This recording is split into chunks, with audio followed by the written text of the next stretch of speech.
the half-man, half-goat creature that supposedly roams the woods of Maryland, luring unsuspecting victims to their doom with its ability to mimic human voices. It was perfect, just the right mix of creepy and ridiculous to draw in the true believers without raising too many eyebrows from the skeptics. So I decided to cash in, set up a few sightings, drum up some local interest, then swoop in as the expert paranormal investigator ready to lead guided tours into Goatman territory. For a fee, of course. That's where Jessica Lane came in. I met her at a paranormal convention in Baltimore. She stood out immediately, not just because she was gorgeous, with long dark hair and intense green eyes, but because she had an air of authenticity about her that was rare in our circles.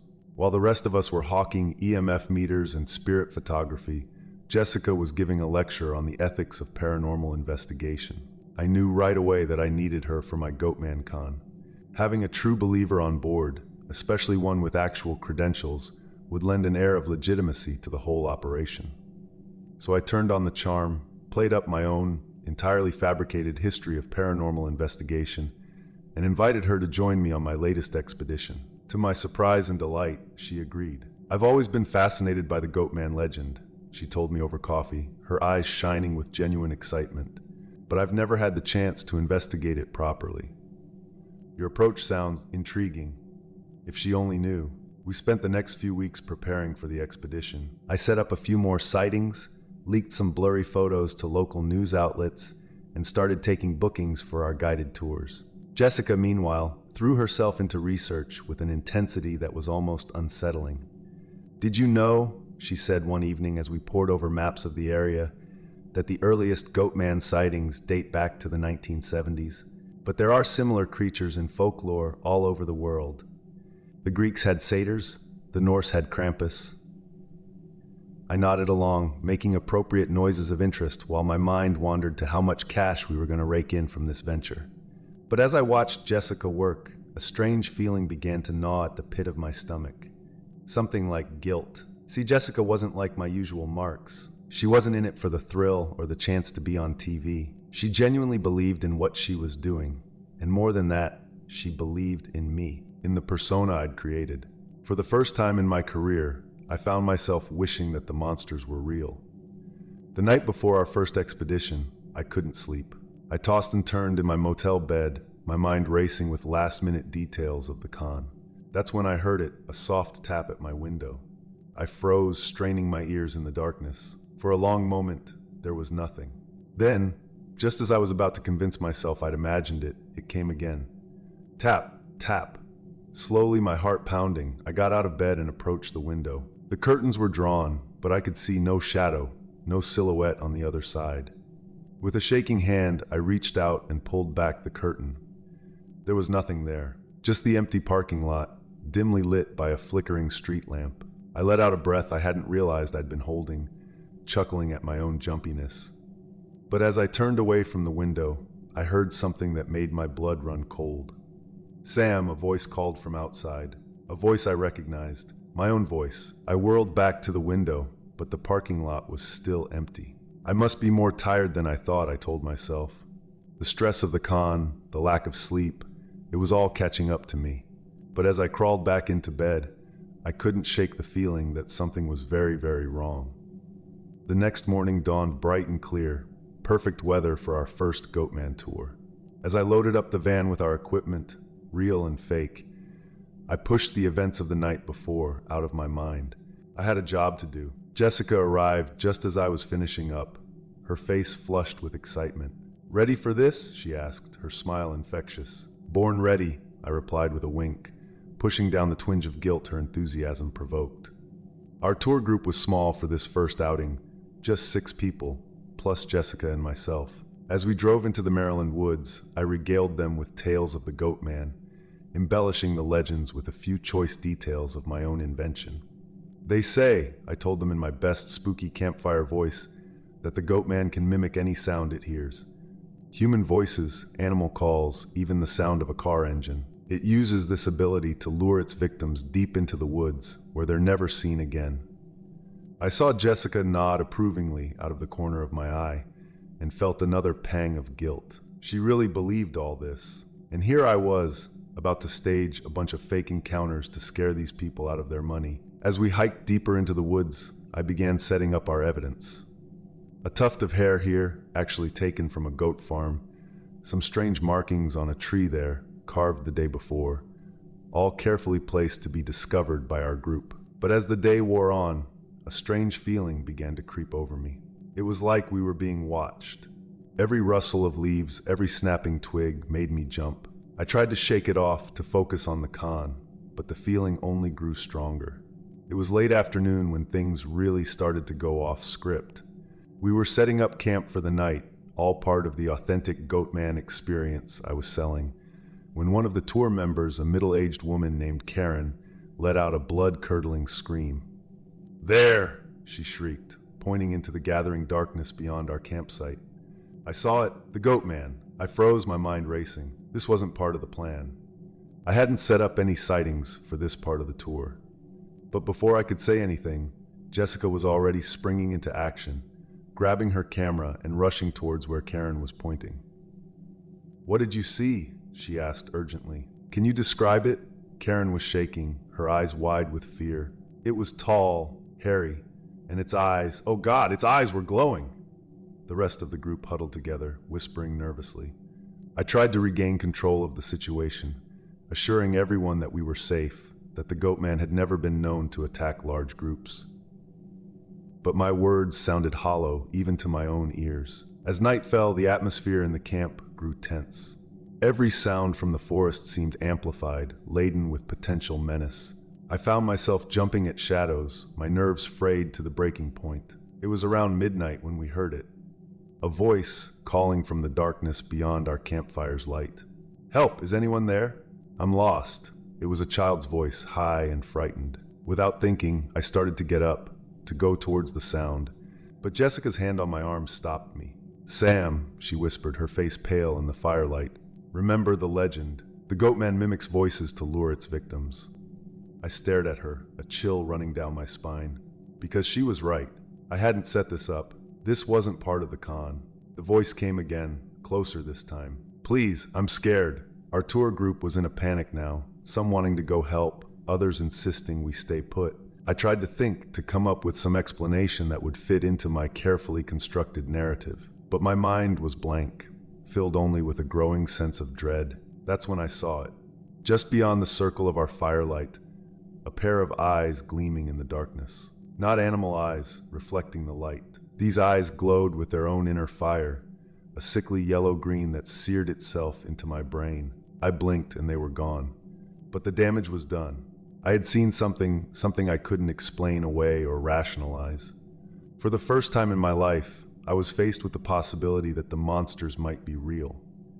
The rest of the night passed in a blur of fear and confusion. Strange sounds echoed through the woods, breaking branches, inhuman grunts, and always, maddeningly, snatches of human voices calling out in distress. By the time dawn broke, none of us had slept a wink. As we packed up camp, I could see the fear and excitement warring on the faces of our tour group.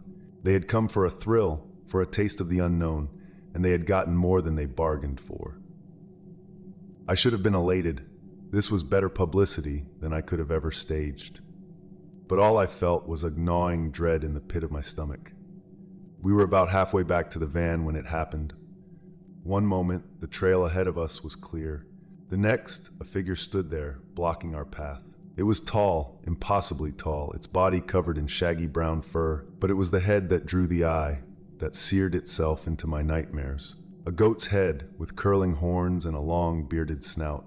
And those eyes, those same glowing eyes I had seen in the night. For a long moment we all stood frozen, human and monster locked in a silent standoff. Then someone screamed, and all hell broke loose. Our group scattered, people running in blind panic through the underbrush. I grabbed Jessica's hand and ran, my heart pounding so hard I thought it might burst from my chest. Behind us, I could hear the sound of pursuit, heavy footsteps, and a strange guttural breathing. We ran until our lungs burned, until our legs felt like lead. When we finally stopped, gasping for air, we found ourselves alone in a small clearing. The sounds of pursuit had faded, but the forest around us seemed alive with menace. Sam, Jessica panted, her eyes wide with a mixture of fear and excitement. That was it. That was the Goatman. We saw it, I nodded, unable to speak, because she was right. We had seen something that couldn't be explained away by my usual tricks and fabrications. As we tried to catch our breath and figure out where we were, a new sound reached our ears. A voice calling out, "Sam, where are you?" I felt a surge of relief. It was one of our tour group looking for us. We were saved, but Jessica's grip on my arm tightened painfully. "Sam," she whispered, her voice tight with fear. "That's not one of our group." I listened more closely and a chill ran down my spine. Because she was right. The voice was familiar, but not because it belonged to one of our tourists.